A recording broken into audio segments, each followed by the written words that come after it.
mill-Evanġelju skont San Ġwan. Dak il-ħadd filgħaxija meta d-dixxipli kienu flimkien, imbeżża mill-lud bil-bibien magħluqa, ġie Ġesu qad f'nofshom u qalilhom il-paċi magħkom. Kif qal hekk urjhom idejhu ġenbu.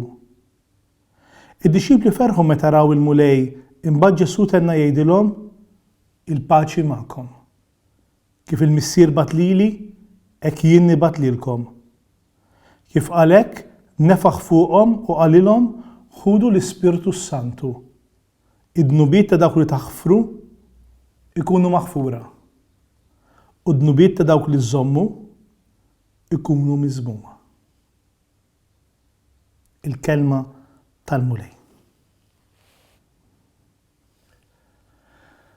Nilqgħukom fostna dan is-serje f'din il-mixja li għamilna flimkien, bdejna f'nofs ir-Randan u għadna flimkien għaddejna mill-lejt u wasalna għall-qalba tal-lejt. Propju f'dan il-ħadd il-liturġija tagħtina il-festa tal-Pentekoste. 50 ġurnata wara il-festa taż-żmien għax il-Lud jiċċelebraw il-ġimgħa 7. Imbagħad għamlu 7 għal 7. U allura huwa propju il-milja taż-żmien li qegħdin niċċelebraw. Oliver Clemon jgħid li l-iskop kollu tal-inkarnazzjoni huwa l-għotja tal-Ispirtu Santu. Alla lilna l-bnedmin irid jagħtina l-Ispirtu Qaddis tiegħu. Jiġifieri irid jagħmilna ulied, irid jagħmlilna bħalu, irid jagħtina qawwa interjuri biex dak li aħna nixtiequ imma ma nistgħux nakkwistawh. Ikollna l-Ispirtu Santu fina biex inkunu nistgħu naslu fejn il-ħila tagħna ma tasalx. Jidnaf aħna kollha nixtiequ li ngħixu, imma aħna fil-ħajja tagħna għandna id-DNA tal-mewt, l-Ispirtu Santu jgħaddina mill-passaġġ mill-mewt tal-ħajja. Aħna kollha nixtiequ nħobbu, naħfru, ma nafu l-natura tagħna toħodna x'imkien ieħor. L-Ispirtu Santu huwa qawwa interjuri li jiġi mogħti lilna u li huwa biss jista' jagħmilna nsara ta' vera. Għax li tkun nisrani mhijiex kwistjoni ta' ħila tiegħek, ta' sforz, imma kwistjoni ta' qawwa li toħorġok il-barra minnek innifsek u tieħdek f'direzzjonijiet fejn inti qatt ma kont toħlom li tmur. Jiena dejjem oġobni il-film ta' Billy Elliot, hemm ukoll il-musical tiegħu. Ma Billy Elliot dan it-tifel li jispiċċa ballarin, jiġu mument li missieru jieħdu Londra biex jagħmel audition. Ġo skola tal-balet tat-tifel li kien ġej minn Liverpool minn ambjent veru fqir. U jieħdu f'din l-iskola tal-balet, kollox fin, kollox sabiħ, u jdaħlu għall-audition. U xejn jidħol għall-audition dan it-tifel sempliċi jintilef jisfen. U ma li jispiċċa il-judges isaqsuh, "What do you feel when you dance?" U tat-tifel b'innoċenza kbira bla ma qatt jaħseb qal, "I don't know what I feel when I dance, but it is like electricity. Tidħol ġo fija u tisparkja ħajti u ġġelni nagħmel affarijiet nintilef." L-Ispirtu Santu huwa eżattament bħal dan. Jista' jifhmu min iħobb xi darba fil-ħajja tiegħu meta tidħol f'relazzjoni ma' xi ħadd ta' mħabba profonda, isu tidħol electricity, tidħol enerġija, tidħol dimensjoni oħra tal-ħajja li ġġelna nagħmlu affarijiet li qabel qatt ma nkunu għamilnihom u l-ħajja nisranija hija l-istess. Meta nitkellmu fuq dan l-aħħar test li jingħatanna wara l-mixja kollha li għamilna tal-għid, li huwa t-test tal-Ispirtu Santu li huwa nifs ġdid lil mulejjati kollox ta' Ġesu. Ta' żmien rajna li ta' ħajtu ta' t-talim tiegħu, ta' il-fejqan, tagħna l-Ewkaristija, tagħna ħajtu, tagħna l-ommu fuq is-salib u l-aħħar ħaġa li jagħti hija ta' ruħu.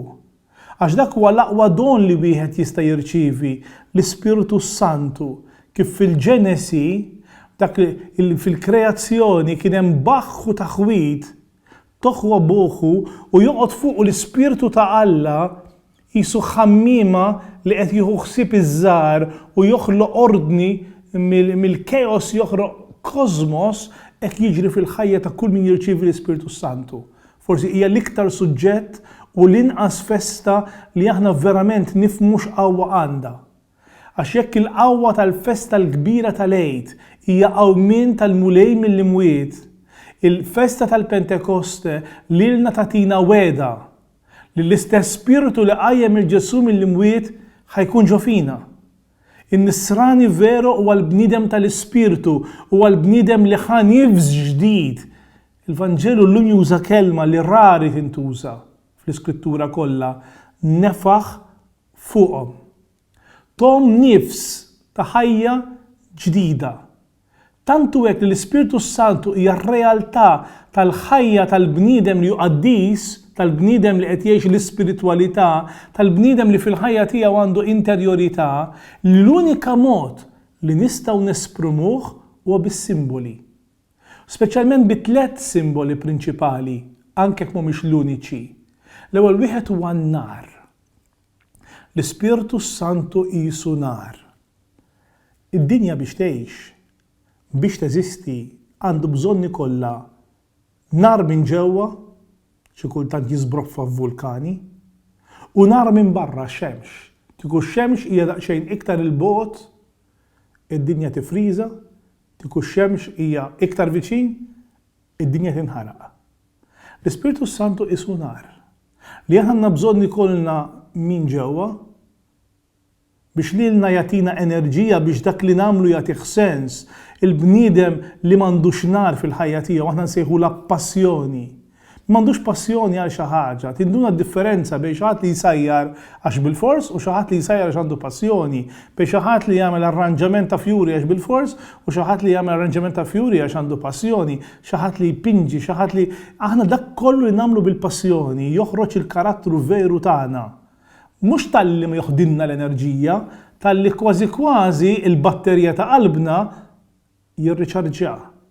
Dak l-Ispirtu Santu huwa nar minn ġewwa hija konvinzjoni profonda li ssaħħaħ u ssaħħan il-ħajja tagħna kollha.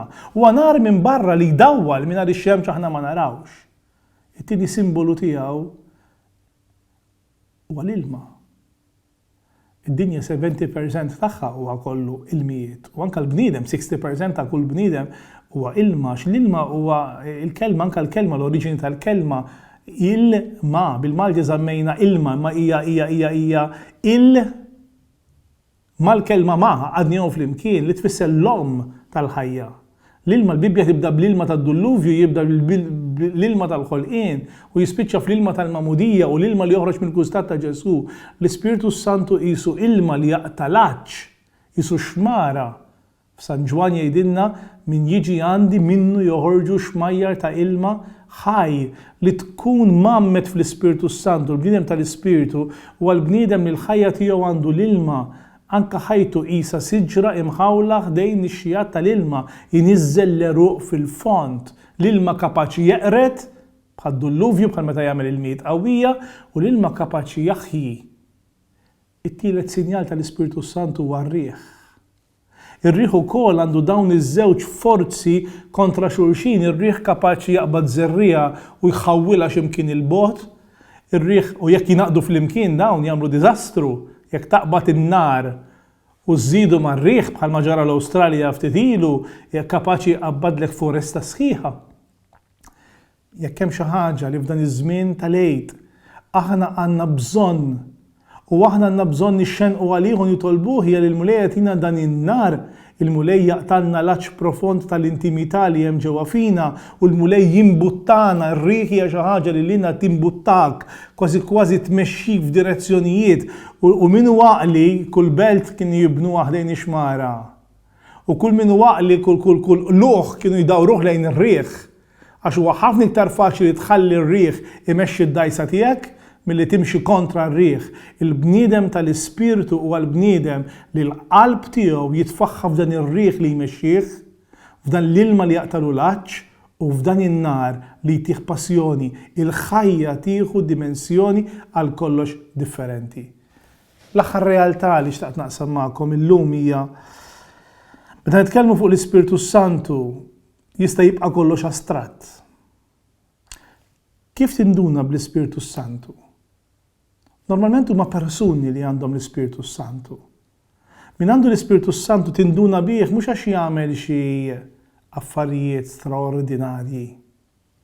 imma tidduna b'xi ħadd li għandu l-Ispiritu Santu għax il-ħajja tiegħu jaħseb jgħix u jħobb mod differenti. Jekk huwa xi ħaġa l-Ispiritu Santu huwa proprju l-imħabba ta' Alla.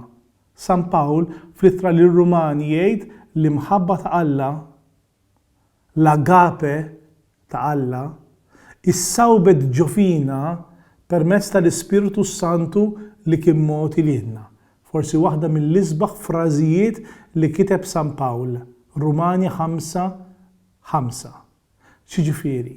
In-nies tal-Ispiritu huma bħal Massimiliano Kolbe, bniedem saċerdot ġo kamp tal-konċentrament li f'mument li ħarab priġunier u tellaw l-ewwel wieħed li ġie biex imutu minn floku, Massimiliano Kolbe li x-xorti ma ġiex fuqu seta' jibqa' jgħix, ipartat il-ħajja tiegħu ma' ħajja ta' missier ta' familja.